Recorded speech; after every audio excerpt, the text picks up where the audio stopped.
Oke, baik. Bismillahirrahmanirrahim. Assalamualaikum warahmatullahi wabarakatuh. Perkenalkan, nama saya Saidi, mahasiswa Ilmu Pemerintahan Visip Untirta dari kelas 4E mata kuliah Statistik Sosial dengan NIM 6670210010.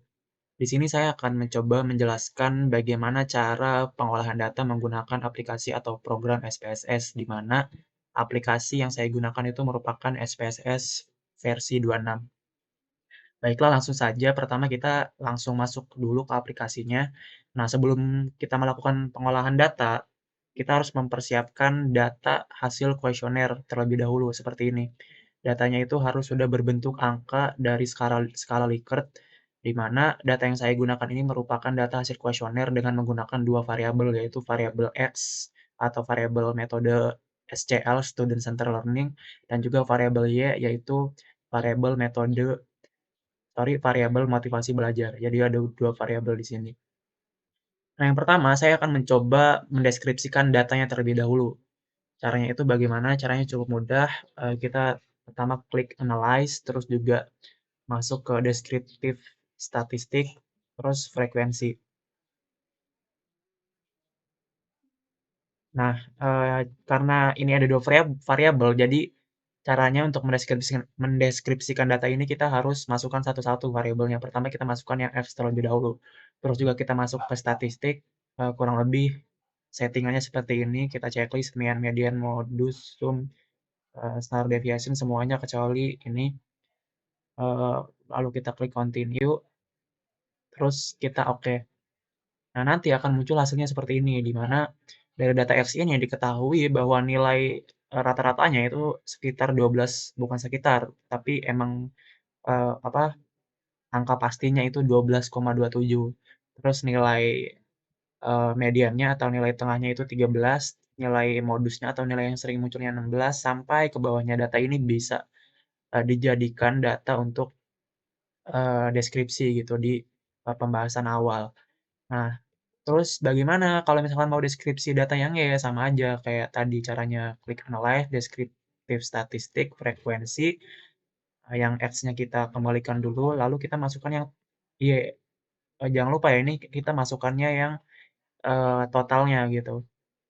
Kita masukkan yang Y, lalu settingannya juga sama saja, tidak ada yang perlu diubah, lalu kita klik OK. Nah, sama saja muncul, eee, hanya angka-angkanya yang berbeda. Nilai mean-nya kalau untuk yang Y itu 18,6, medianya 20, dan modusnya juga 20, dan seterusnya. Nah, itu untuk deskripsi data.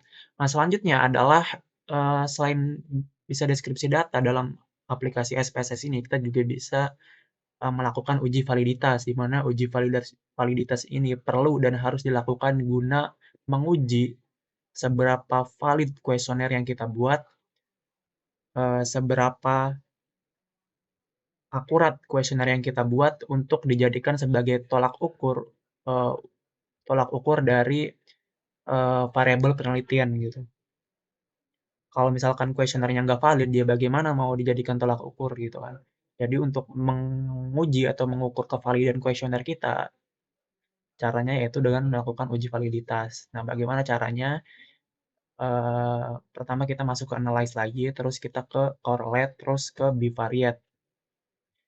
Nah, kita masukin yang ini, apa, variabel X ya, untuk melakukan uji validitas ini sama kayak tadi kita harus masukkan satu-satu dulu variabelnya, nggak bisa sekaligus. Karena di sini saya ada 2 variabel X dan Y, jadi yang pertama saya masukkan itu variabel X dulu, X1 sampai X5 dan juga total X-nya di bawah. Kita pakainya yang percent correlation, terus juga ini, seperti ini aja settingannya tidak ada yang perlu diubah, kita langsung, ini juga tidak perlu diubah, kita langsung klik OK saja. Nah, ini adalah hasil data uji validitas dari variabel X atau variabel metode Student Centered Learning. Nah, lalu bagaimana cara bacanya? Nah, cara bacanya itu, seperti ini. Nah, ini kan datanya ya. Nah, ini, eee, bisa dilihat di sini. Nah, tadi kan ini ya, kurang lebih seperti inilah. Nah, untuk melihat apakah, sebuah data itu atau sebuah kuesioner itu valid atau tidak, di sini saya menggunakan acuan yaitu dengan membandingkan nilai R hitung dan R tabel. Nah, R tabel di sini karena saya menggunakan 52 responden nih, 52 ya, datanya ada 52, maka nilai R tabelnya ini, R tabel ini udah ada ketentuannya, tinggal download aja di Google, itu sekitar atau angka pastinya itu 0,279. Nah, lalu kita lihat di SPSS. Nah, R R R tabelnya kan 0,279. Nah, R hitungnya yang mana? R hitungnya nih yang ini yang percent correlation. Ketika R hitung ini melebihi 0,279 tadi, maka dapat dikatakan bahwasanya data tersebut itu valid. Nah, jadi bisa dilihat nih dari data ini kan yang X1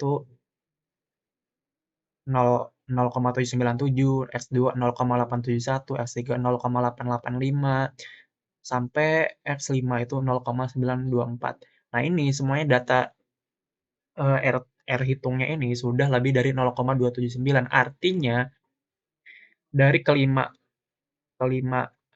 eh, kuesioner, kelima butir pertanyaan yang diajukan oleh peneliti ini lima-limanya sudah valid dikarenakan R hitung dari kelima eh, kelima butir pertanyaan ini itu sudah melebihi dari nilai R tabel yaitu 0,297 tadi.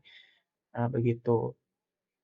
Itu cara baca datanya. Terus bagaimana yang Y? Ya, sama saja kayak tadi, analyze, correlate, bivariate. Terus juga ininya kita masukkan, ini kita kembalikan dulu. Langsung kita ke, sorry, kita ke yang Y. Nah, yang Y, langsung kita oke. Nah, sama hasilnya seperti tadi, cara bacanya juga kurang lebih sama seperti tadi. Nah, selanjutnya yaitu kita akan eh,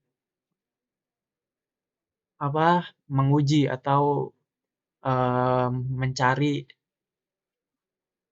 nilai uji reliabilitas, di mana uji reliabilitas ini merupakan uji yang dilakukan guna mengukur apakah jawaban yang diberikan oleh responden itu sudah reliable atau tidak. Kalau tadi untuk menguji kuesionernya, sekarang itu untuk menguji jawabannya. Jadi yang diuji itu ada dua, ada kuesionernya, ada jawabannya. Karena tadi kuesionernya sudah valid, maka langkah selanjutnya yaitu adalah menguji bagaimana kevalidan atau kereliablean dari jawaban responden ini, apakah sudah reliable atau tidak. Nah, caranya itu kita ke analyze, terus juga ke scale, terus reliability analyze.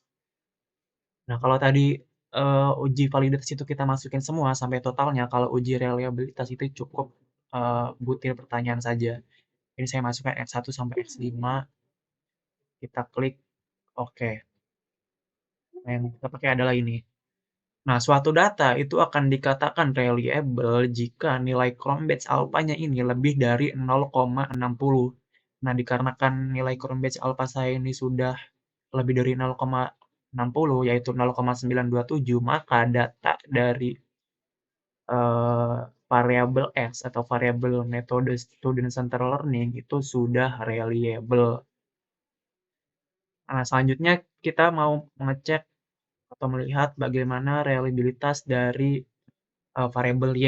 Sama saja kayak tadi, analyze, scale, reliability analyze, terus juga ininya kita kembalikan dulu, langsung kita masukkan yang Y tanpa total ya. Ingat tanpa total, masukkan ke sini, kita klik OK. Nah, ini dia hasilnya. Sama seperti tadi cara bacanya, karena nilai Cronbach's alpha dari variabel Y atau variabel motivasi belajar ini 0,742 dan sudah melebihi 0,60, maka artinya data dari variabel Y atau variabel motivasi belajar ini sudah reliable. Begitu. Nah, tadi apa? Deskripsi data sudah, uji validitas sudah, uji reliabilitas sudah. Yang terakhir yaitu adalah analisis regresi, di mana analisis regresi ini merupakan cara atau teknik penarikan kesimpulan, khususnya untuk judul pengaruh ya, untuk melihat apakah ada pengaruh antara variabel yang satu dengan variabel yang lain. Nanti kebetulan karena judul penelitian saya adalah pengaruh metode student center learning terhadap motivasi belajar mahasiswa di program studi ilmu pemerintahan Visip Untirta, maka dari itu bisa dianalisis menggunakan teknik, regresi tadi. Nah, bagaimana caranya? Caranya adalah kita masuk ke, analyze, terus juga kita masuk ke ini regression ya, terus juga kita ke linear, regresi linear. Kenapa linear? Karena, eee, regresi linear ini untuk regresi yang, 2 variabel. Nah, di sini saya menggunakan 2 variabel yaitu X dan Y. Kita masukkan variabel dependen dan independennya. Mana sih variabel independen dan dependennya ini? Variabel X itu merupakan variabel independen karena dia, eee, variabel yang dipengaruhi. Nah, selanjutnya itu variabel Y, itu adalah variabel dependen atau variabel yang mempengaruhi. Nah, kalau sudah seperti ini kita langsung saja oke. Karena, nah, ini data ini yang nantinya kita pakai untuk melihat apakah ada pengaruh atau tidak. Nah, untuk membaca data, uji analisis regresi ini, kita harus membandingkan nilai T-hitung dan T-tabel. Nah, T-hitung itu yang mana sih? T-hitung ini adalah yang ini, yang 4,018. Terus T-tabelnya mana? T-tabelnya itu ini tuh. T-tabelnya adalah,